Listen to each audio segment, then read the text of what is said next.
이제 이 성경 이 바울이 이제 복음에 합당한 삶을 살기 위해서는 뭐 이제 한 마음이 되고 자기를 부인하는 마음을 이렇게 비워라는 얘기를 했다면, 지금은 이제 채우라는 이야기를 어떤 걸로 채우냐?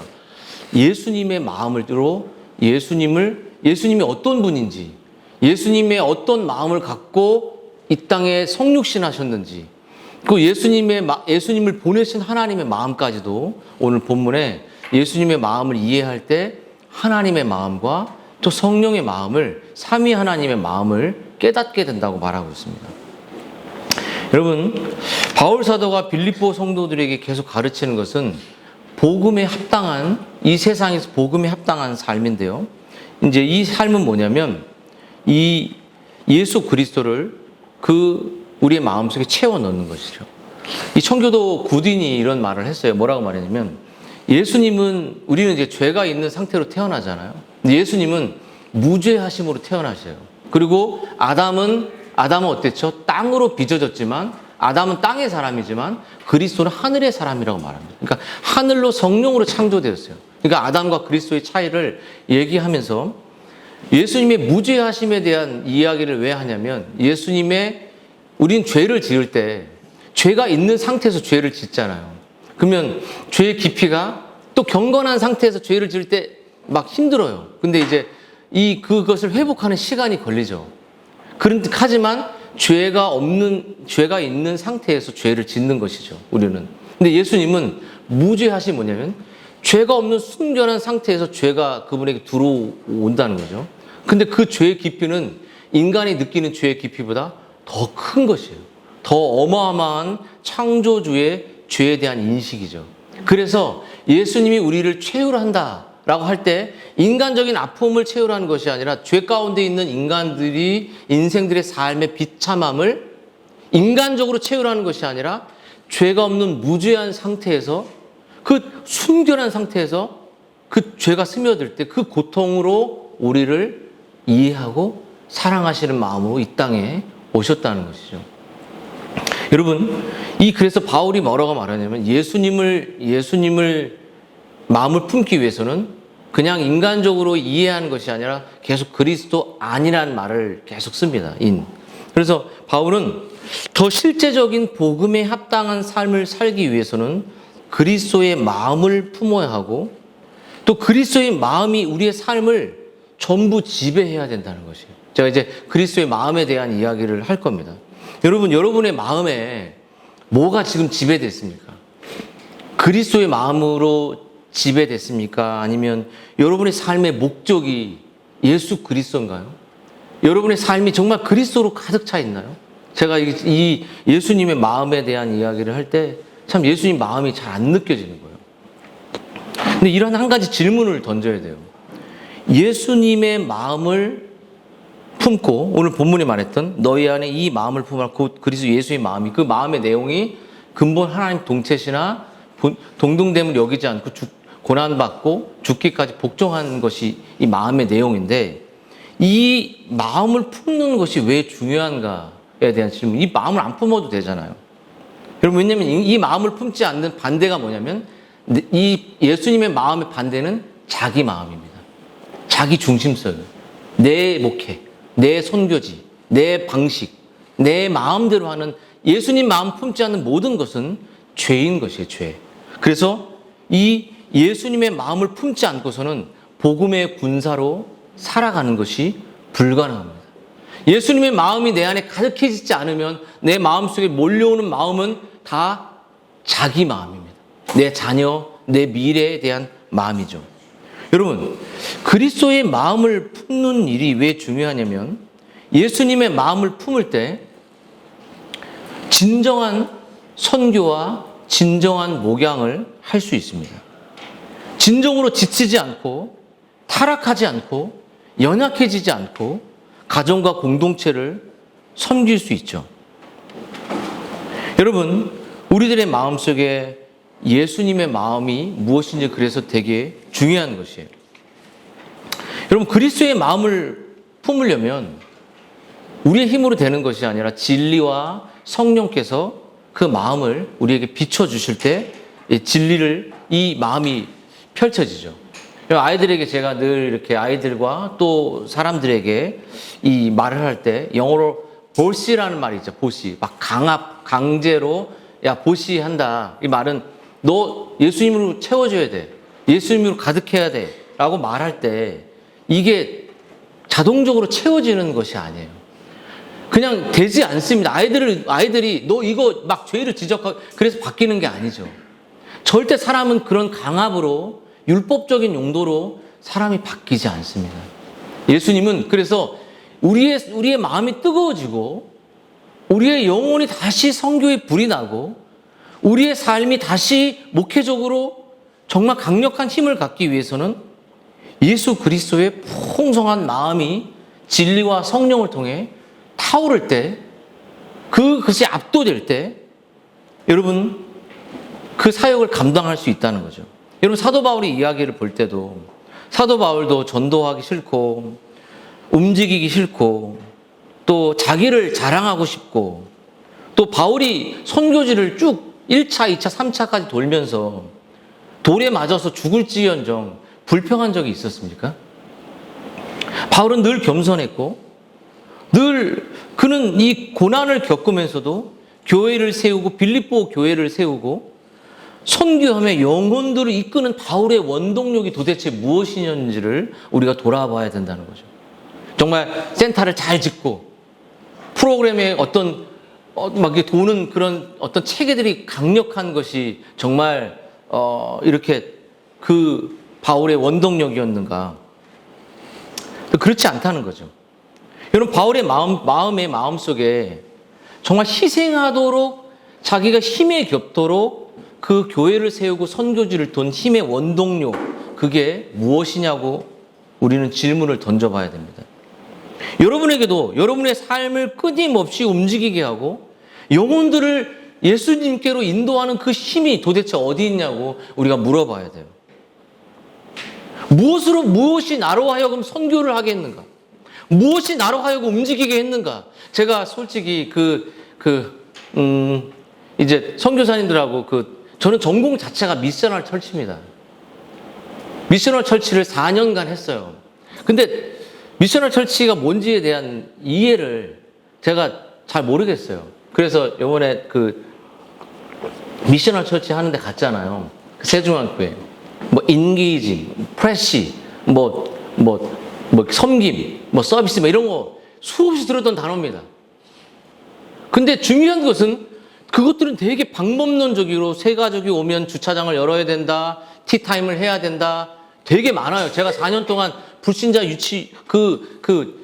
흑인들 유치원 가서 같이 물도 싸주고 물총도하고 이런 거 많이 했거든요. 근데 제가 신학과 이 미셔널 처치가 연결이 안 되는 제 삶을 바라보면서 거기서 똑같은 이야기를 쭉 하길래 무슨 똑같이 했던 이야기가 저한테 들어왔어요. 새롭지 않았습니다. 여러분, 무엇이 하여금 어떤 방법론적인 것을 제가 필요 없다고 말하는 것이 아닌데, 여러분, 예레미야 같은 사람도 목회를 하기 싫었어요. 엘리야도 목회를 하기 싫었죠. 죽고 싶다 그랬죠. 근데 성령께서 예레미야에게는 골수에 사무치는 불을 주셨고 엘리야에게는 로뎀 나무에서 하나님의 임재를 경험하게 하셨어요. 먹을 것을 주시면서. 그래서 이 무엇인가 그들로 하여금 움직이게 하고 선교하게 하고 영혼들이 다가가는 힘이 프로그램과 교회 센터가 아니라 어떤 그것이 아니라 강력한 불씨와 힘이 그들에게 바울에게도 있고 그들의 예레미야에게도 있고 엘리야에게도 있었다는 사실을 보게 된다는 거죠. 바울은 뭐라고 말하냐면 로마서 1장 4절에 내가 복음을 전할지라도 자랑할 것이 하나도 없는데 내가 부득불 어떤 환경에서 복음을 전하지 못하는 가난함과 경제적 압박과 미래 두려움이 부득불 생길지라도 만일 복음을 전하지 않으면 내가 화가 있을 거다. 이렇게 말해요. 복음 전하지 않으면 나는 저주받을 거다. 이런 말을 바울이 하는 거예요. 그러니까 하나님에 대한 거룩한 그 사명이 바울의 마음속에 늘 있었다는 거죠. 여러분, 그러므로 여러분, 바울이 우리가 선교할 수 있고 우리가 영혼들을 복음을 전할 수 있는 그 힘은 어디에 있냐? 인게이지나 뭐 서비스나 뭐 섬김이나 새롭게 뭐 하는 그런 것이 있는 것이 아니라 다시 그리스도의 마음으로 그리스도가 너의 삶의 모든 것이 되고 양식이 되고 기쁨이 되고 소망이 될 때 우리의 목회와 영혼 구원의 사역은 가능하다고 말하는 것이에요. 이것이 전부라는 것이에요. 거기서 섬김과 주차장 가서 열어놓고 거기서 티타임 하고 새가족 환영하는 것이 당연히 돼야 된다는 것이죠.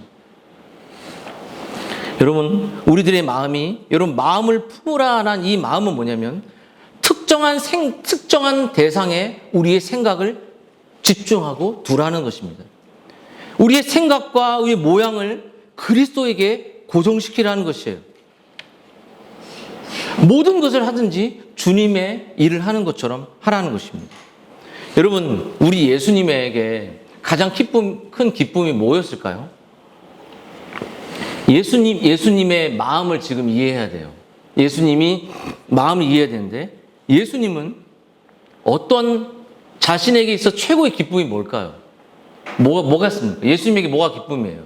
부모들에게는 자녀가 기쁨이라면 예수님의 기쁨은 뭘까요? 누굴까요? 응? 신자? 아니, 같은데? 예수님의 기쁨이 신자. 그거 아닙니다. 예수님의 기쁨은 성경의 요한복음 4장 34절에 예수께서 이르시되 나의 양식은, 자기 양식, 우리 먹고 살잖아요. 나의 양식은 나를 보내신 이의 뜻을 행하며 그 일을 온전히 이루는 것이다. 그러니까 요한복음 17장 대제사장 기도에서도 내가 아버지를 영화롭게 했사오니 아버지도 나를 영화롭게 힘을 달라는 거예요. 그러니까 예수님의 이 땅에 오신 목적 자체도 아버지의 뜻을 시행하려고 오신 것입니다. 예수님 마음속에 누가 있었죠? 바로 하나님 아버지 성부의 뜻을 이루는 것이에요. 그래서 여러분, 그리스도의 마음을 이해하려면 그리스도의 마음을 볼 때 성부가 있는 거예요. 여러분, 그리스도의 양식은 나를 보내신 아버지의 뜻을 행하는 것에 있습니다. 이것이 예수님의 마음 중심에 자리에 잡혀 있는 것이에요. 여러분, 우리는 먹고 사는 존재들입니다. 그렇죠? 먹을 것이 필요하고 또 음식이 필요하고 미래에 그런 저축이 필요하죠. 밥을 먹죠. 그런데 주님은 나의 밥, 나의 양식은 다른 것에 있다는 거예요. 그러니까 수가성 여인과 대화할 때 제자들이 밥 사러 갔거든요. 근데 수가성 여인과 깊은 사랑의 대화를 쭉 하면서 그 여인의 예배와 질서와 율법과 복음을 쭉 설명하면서 마지막 그 여인이 갖고 있는 깊은 대화죠. 깊은 대화. 피상적인 대화가 아니라 남편이 많이 있다는, 지금 살고 있는 남편도 네 남편 아니야라고 차분하면서도 날카로우면서도 깊은 대화로 그 여인을 대화하죠. 그 여인을 대화하면서 그 여인이 놀라운 회심이 일어나요. 그때 회심이 일어났을 때 그 여인이 했던 건 뭐냐면 사람들을 피하는 삶에서 물동이를 내려두고 마을로 들어가 복음을 전하거든요. 그게 저는 최고의 전도라고 생각합니다. 여러 가지 전도 방법도 있지만 거기 제자 훈련이 있는 게 아니에요. 그 여인이 마을로 들어가 내가 예수를 만났다. 그래서 예수를 초청하잖아요. 근데 그 여자가 얼마나 사람들과 관계를 피하고 싶었으면 이렇게 뜨거운 대낮에 나왔겠어요.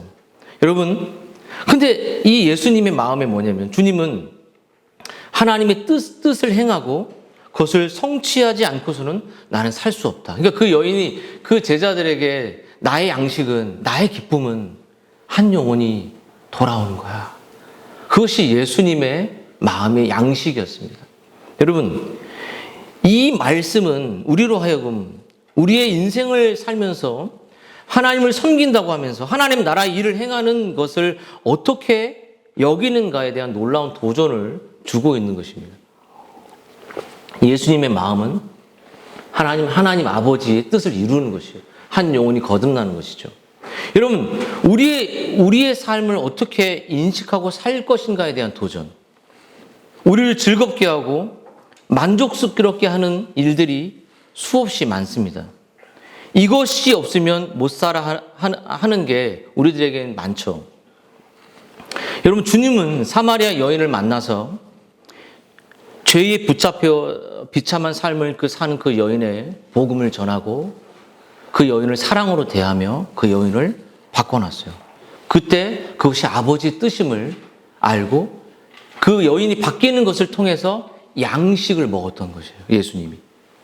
여러분, 아버지의 뜻을 행하신 주님의 육신의 배고픔을 잊으실 만큼 배고프셨어요, 주님은. 제자들이 배고프니까 양식을 가지러 갔죠. 근데 제자들은 와서 어디 밥 먹었냐 이런 생각을 하지만 예수님은 나의 양식은 아버지의 뜻, 한 영혼이 하나님께로 돌아오는 것이 나의 기쁨이다. 여러분, 너희가 알지 못하는 양식이라고 표현했죠. 그럼 여러분에게도 이런 영적인 배고픔이 있습니까? 정말 한 영혼이 돌아오는 것이 여러분에게 진짜 큰 최고의 행복입니까? 예수님의 행복은 그거였어요. 아버지의 뜻을 행하는 것이 예수님의 최고의 행복이었듯 한 영혼이 돌아오고 한 영혼이 거듭나고 한 영혼이 주님께로 돌아오는 것이 여러분에게 최고의 기쁨인가요?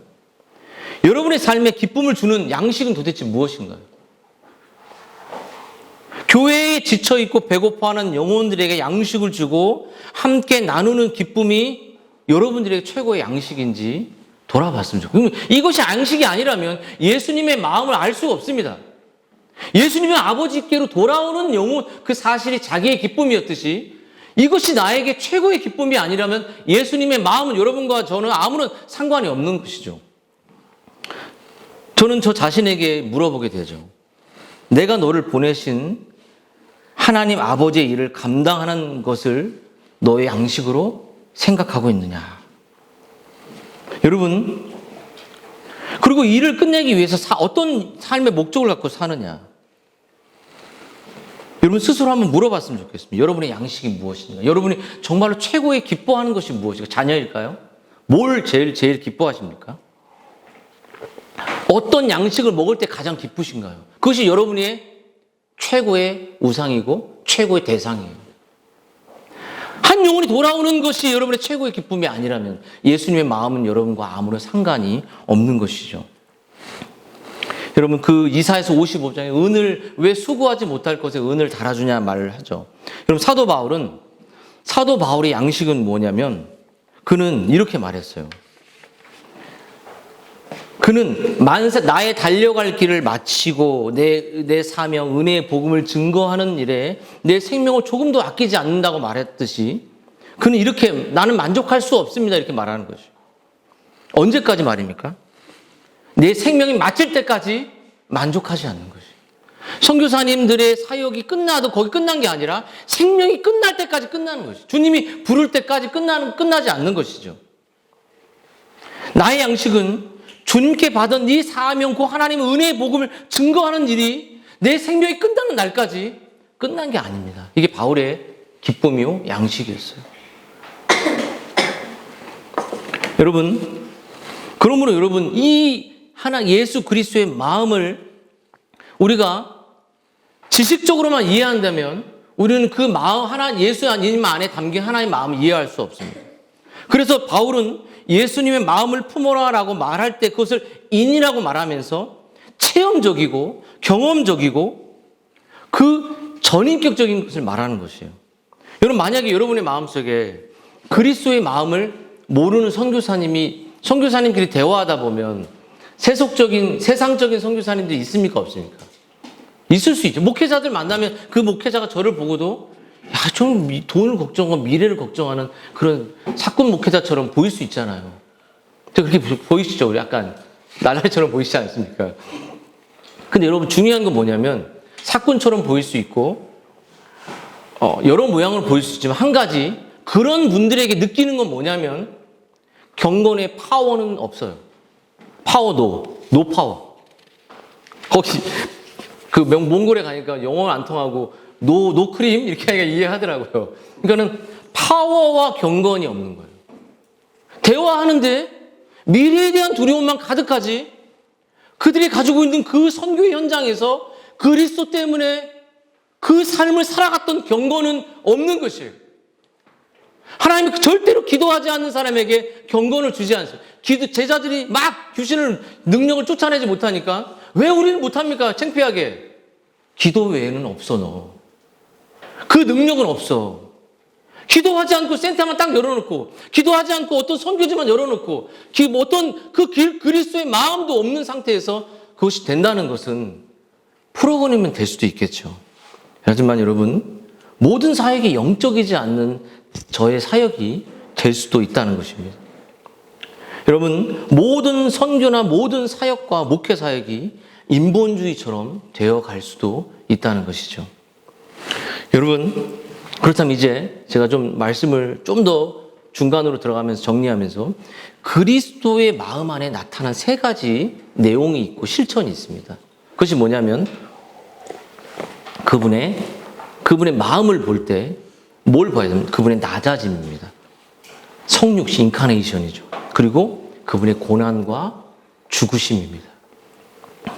여러분, 너희 안에 이 마음을 품으라 그리스도 예수의 마음이라고 말할 때 오늘 우리가 돌아봐야 될 것은 인카네이션이라는 성육신의 이 진리입니다. 여러분, 한낱 작은 피조물인 우리는 창조주요, 구속주요, 또 언약의 완성자인 예수님의 성육신을 이해하기는 어렵습니다. 우리의 이성으로 이해할 수 있는 것이 아니에요. 여러분, 영원히 계신 분이 유한 속으로 들어오신 날입니다. 영원한 하나님이 미약한 인간의 육신을 입으신 날입니다.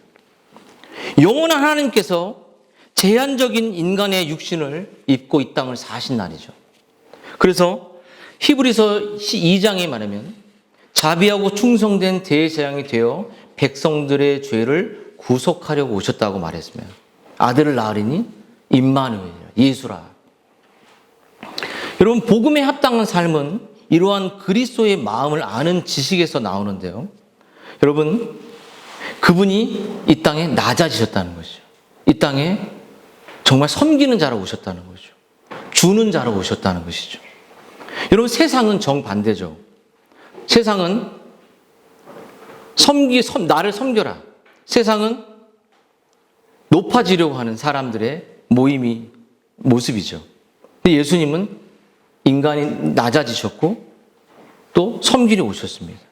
그래서 저도 제 목회가 정말 영혼들을 섬기고 선교사님들을 섬기고 또 그냥 영혼들 앞에 낮아지는 그러한 주고 필요를 채우는 그러한 목회의 모습이 바로 예수님의 목회라고 믿습니다. 여러분, 또 한 가지는 그리스도가 낮아지셔서 우리를 위해 고난과 죽음의 그 극치를 사셨다는 거, 죽으셨다는 거죠. 여러분, 바울이 예수 그리스도의 마음을 묘사하기 위해 먼저 어디로 우리를 인도하냐면 영원이라는 개념이에요. 영원. 무한히 높은 곳.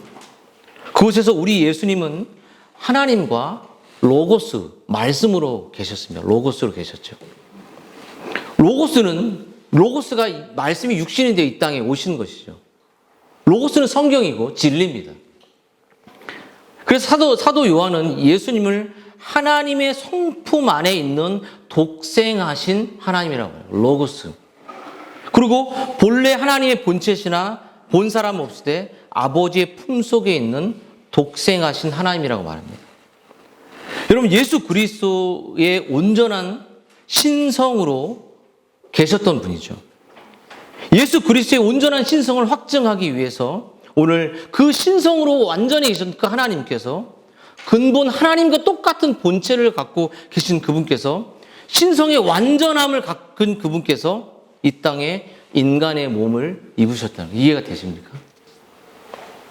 성부에 속한 모든 완전한 신성을 성자 예수 그리스도께서 갖고 계신 하나님. 왜냐하면 초대교회부터 지금까지 이단이 어디서부터 나왔냐면 그리스도가 하나님이 아니라 하나님 부족한 그리스도라는 것에서부터 이단이 나오기 시작했기 때문이에요. 지금도 그래요.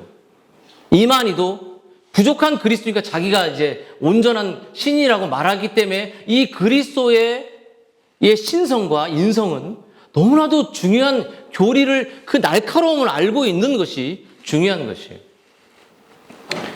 여러분, 하나님과 더불어 예수님도 시작도 끝도 없이 영원 전부터 하나님과 함께 계셨고 예수님은 영원한 말씀으로 하나님과 동등한 분이었다. 예수님이 로고스였다. 예수님 말씀이었다. 그렇다면 그 말씀이 실패할 수 있나요? 없나요? 있습니까? 없습니까? 없어요. 없습니다. 왜냐하면 말씀이기 때문에. 그리고 하나님이 우리에게 요구하는 그 말씀의 율법의 요구는 영원합니다. 예수님이 영원하지 않고서는 그 영원한 말씀을 지킬 수가 없어요. 인간은 그 율법을 그냥 오늘 뭐 누구 미워하지 않아 이 순간도 못 지켜요. 아예. 인간 자체는 그냥 저주 아래에 있는 것입니다. 그냥 율법의 저주 아래. 그래서 여러분 함께 계신 정도가 아니라 성자 예수 그리스도와 성부 하나님 영원토록, 그래서 그 요한복음 10장의 30절에 나와 아버지는 하나다 이렇게 말했어요. 그러니까 아버지를 예수 그리스도를 깨달게 되면 아버지의 마음을, 성부의 마음을 이해하게 된다는 거예요. 하나님의 마음을 따로 이해할 수 있는 게 아니라 나를 본 자가 아버지를 본 자고, 나의 마음을 이해하면 아버지의 마음을 이해했고, 그 나의 삶을 볼 때 성령이 나에게 역사한다는 거죠.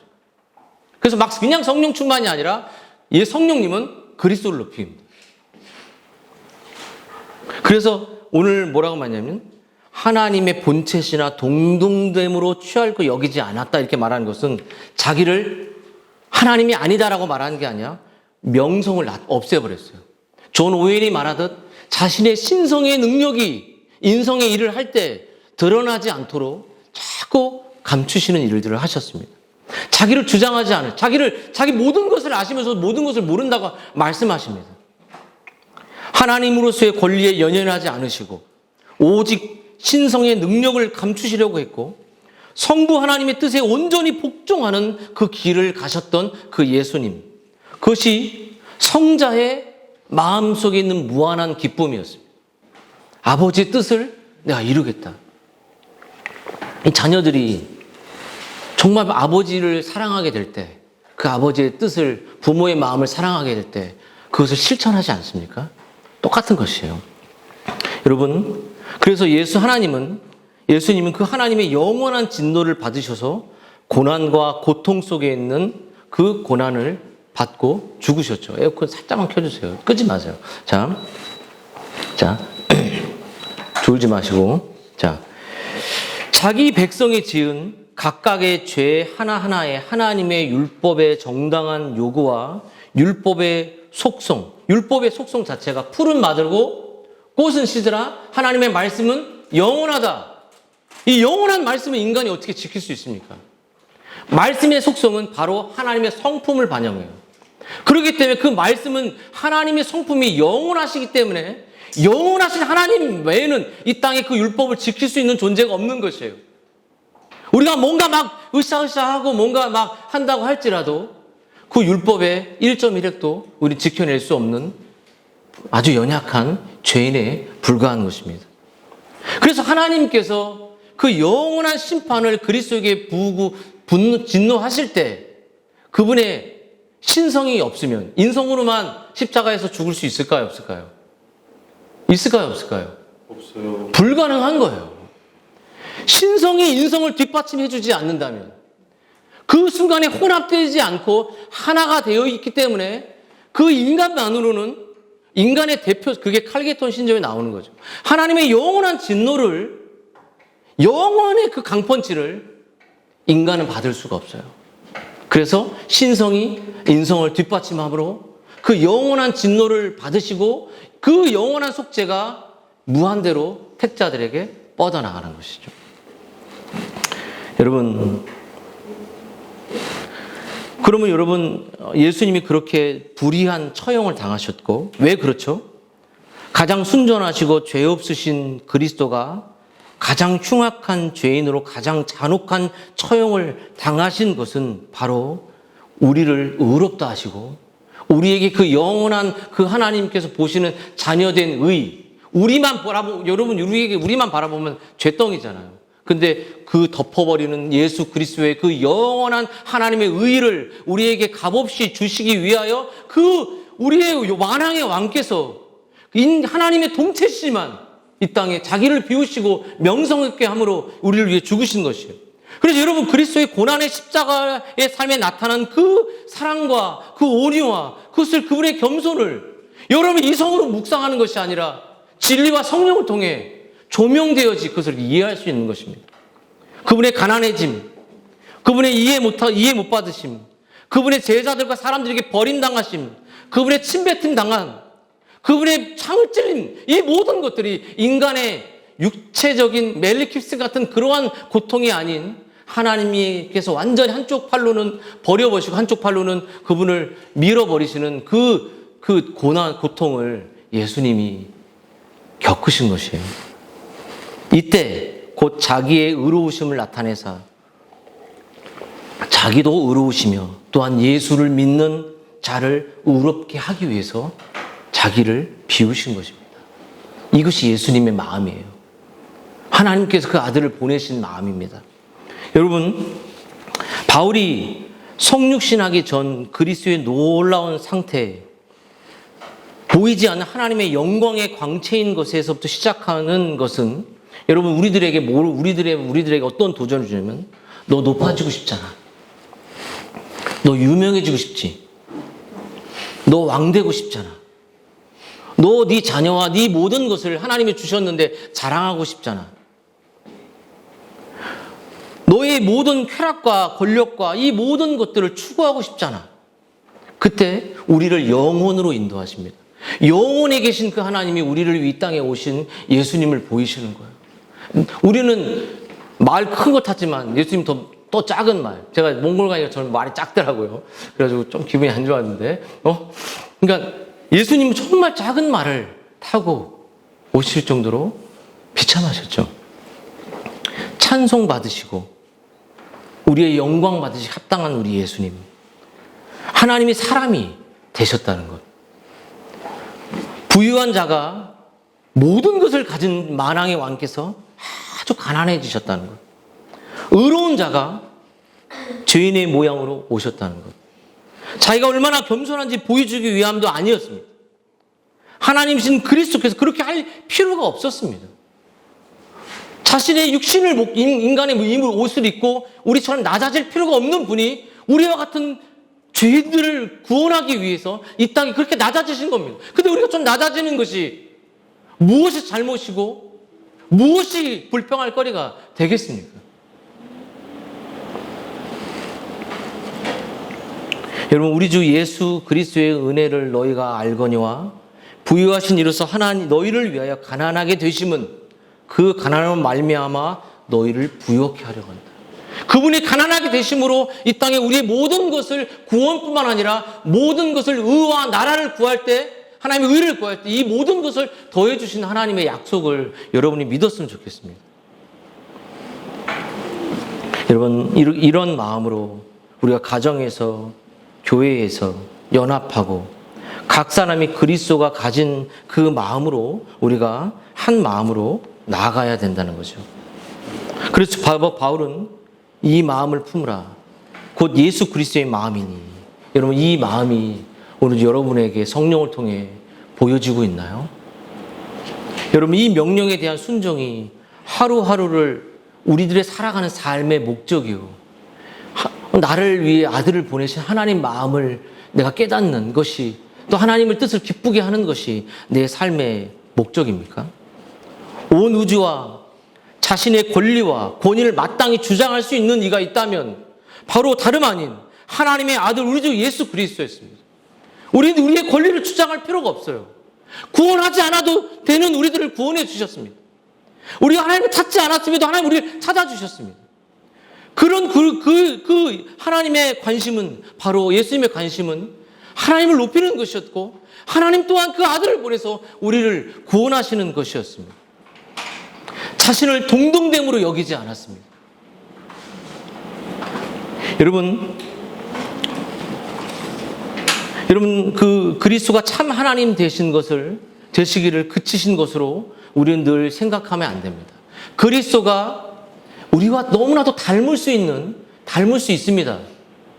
우리가 너무 가깝게 설명하기 위해서 그리스도를 인간화시킬 필요가 없는 것이에요.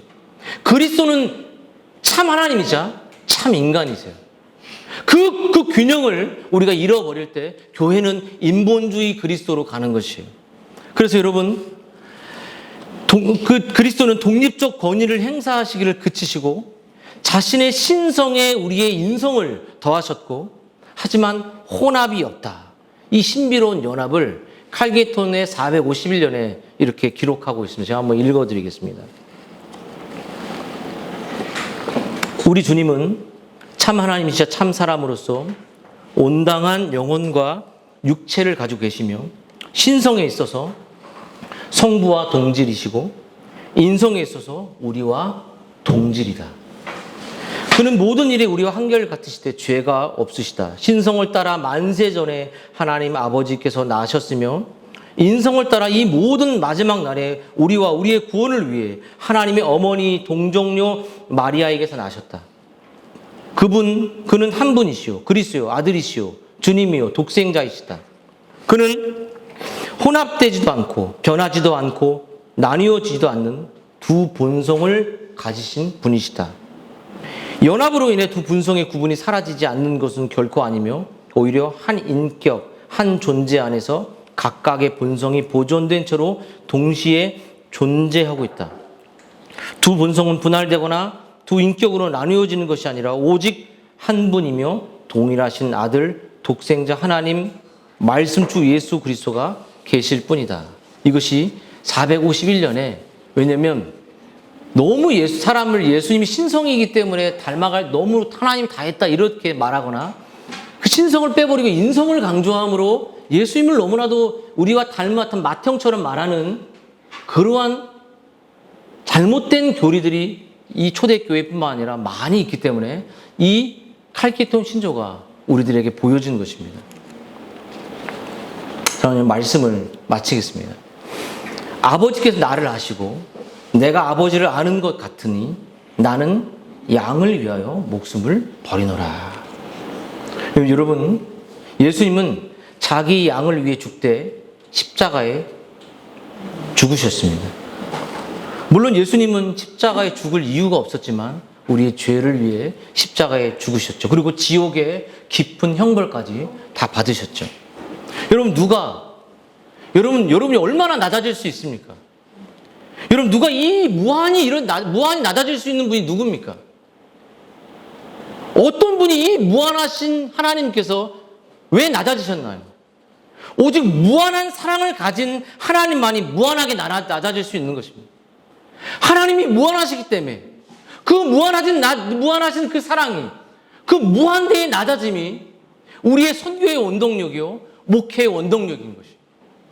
그 무한하신 하나님이 우리를 위해 이 땅에 인카네이션 하셨다는 그 무한을 성령을 통해 경험할 때 우리는 무한대로 낮아질 수 있는 거예요. 무한대로 발을 닦을 수 있는 거예요. 무한대로 영혼들을 섬길 수 있는 것입니다. 무한대로 하나님이 공급할 수 있는 것이죠. 그 죄인을 향한 하나님의 크기는 무한입니다. 여러분의 이성으로 판단할 수 없는 것이에요. 성령께서 오늘 그것을 진리로 보여주셔서 근본 본체 하나님께서 무한으로 낮아지시고 무한으로 우리에게 자신의 사랑을 오늘 보여주십니다. 내가 너를 사랑하는데 무한대로 사랑해. 내 아들 예수 그리스도 안에서 너희를 사랑해. 영원토부터 사랑해. 그리고 계속 사랑해. 계속 공급할 거야. 네 선교의 목회의 사역이 끝나는 날, 네 생명이 천국에 이르는 날까지 내가 너를 공급할 거야. 무한대로. 그리고 계속 우리에게 원하는 것은 그 사랑 안에 거하라는 것이죠. 그 사랑에 떠나지 말라는 것입니다. 여러분, 이 사랑을 보여주신 분이 바로 예수님의 사랑입니다. 예수님의 마음 안에 아버지의 사랑을 보셔야 돼요, 여러분. 그것을 보여주는 분이 바로 성령 하나님이에요. 이 영원전부터 여러분을 선택하시고, 여러분을 부르시고, 이 땅에 죽어가는 영혼들을 살리기 위해서 무한한 사랑을 베푸신 그 무한의 사랑은 우리의 삶이 끝나는 날까지, 천국에 이르는 날까지 계속될 것이고, 그분의 사랑에서 우리가 떠나지 않고 그분은 우리를 붙드실 것이고 우리를 지키실 것입니다. 아버지께서 나를 사랑하신 것 같이 나도 너희를 사랑하였으니 나의 사랑 안에 거하라. 말씀을 한번 예화를 하나 들고 마치겠습니다. 다 끝난 것 같은데 그 찰스 시몬 이제 목사님이 있었어요. 이 목사님이 목회를 하다가 목소리가 안 나오고 눈이 안 보이기 시작했거든요. 근데 이 목사님께서 그래서 이제 목회를 이제 그만둘 생각을 갖고 있었습니다. 그때 하나님께 그가 기도하고 하나님께 나아갔을 때 하나님이 그 목사님에게 이런 메시지를 주셨어요. 난 네가 나이가 들고 네가 정말 귀가 들리지 않고 정말 눈이 잘 보이지 않고 성도들이 네가 강단에 설 때마다 부족한 목소리가 나오니까 그것 때문에 네가 목회를 그만두려는 마음을 먹었기 때문에 내가 너의 그 질병들이 속히 낫지 않도록 그냥 내버려뒀다는 마음을 갖기 시작한 것이에요. 근데 하나님께서 자신이 목회하기를 원하고 자신이 하나님의 죽은 사명까지 다 하기를 원하는 기도를 그가 말씀으로 했을 때 하나님이 그의 체력을 그의 마음을 회복시켜 주셨어요. 그래서 이 목사님은 80이 죽음의 임종까지 설교하다 가셨어요. 그래서 하나님 멈출 때 선교도 끝나는 겁니다. 하나님이 멈출 때 목회 사역도 끝나는 것이에요. 그게 젊은 나이든 하나님이 멈추기 전까지 내가 나이가 들고 연약하다고 내 스스로 이 사역을 멈추려는 마음을 먹는 것 자체가 하나님 기뻐하는 마음이 아니라는 것이죠. 그 마음으로 그 부분이 죽을 때까지 설교하셨다고 하더라고요. 그리고 임종이 끝나는 날 때까지 설교하셨대요. 그때까지 선교사님들이 설교하시고 저희 교회는 그런 선교사님들을 돕는 그런 귀한 교회로 성장했으면 좋겠습니다. 한번 같이 기도했으면 좋겠습니다.